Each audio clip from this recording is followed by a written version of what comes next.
Yeah. Bama Jamma, back at you again with another one. I want to talk about Michael Jackson. Michael Jackson. There's this guy by the name of OG PIRU.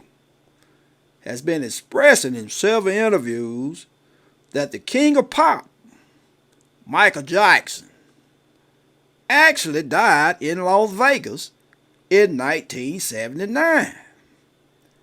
He allegedly died of a drug-induced overdose at an event he attended with Elizabeth Taylor. Another person that was very famous had just died in 1977, August 16th, at the age of 42. You all know who that is. That was Elvis Presley in Graceland. And he died all of a sudden also.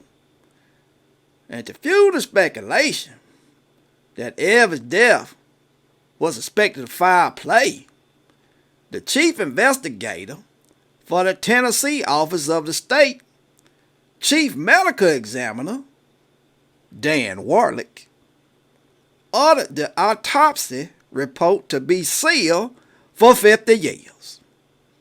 That time will be up in the year 2027 or early 2028, depending on when the original autopsy report was completed. And let me get a roll tide.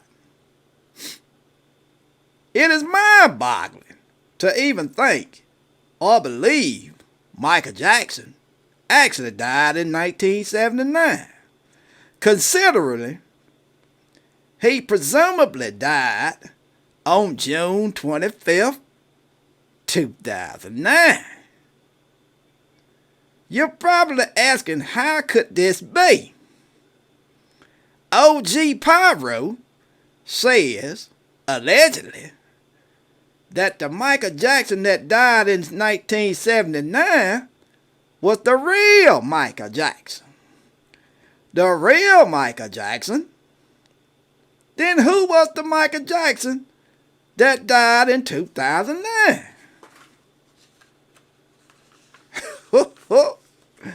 Let me get a roll tide. Before we dwell into that, let me give you the blueprint as to how the powers that be, the people that rule the world, the shakers and the movers, always give you a release of anything that they're already doing to the public. Publicly.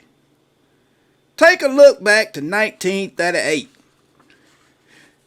where Orson Welles simulated news bulletins suggesting or implying to the listeners on the radio that an actual alien invasion by Martians was actually happening.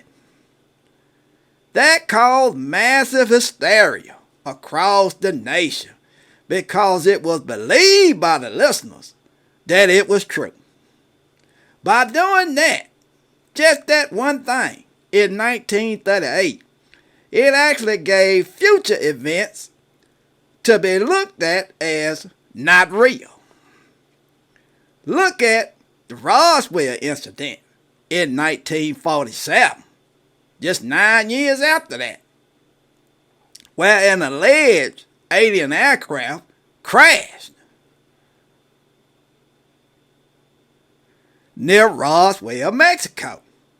The government put out bulletins or news articles, reports or whatever, saying it was a high-altitude balloon that had crashed.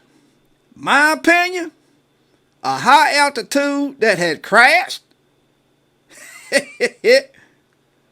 My opinion is that the government already had knowledge prior to 1938 of alien activity in the skies.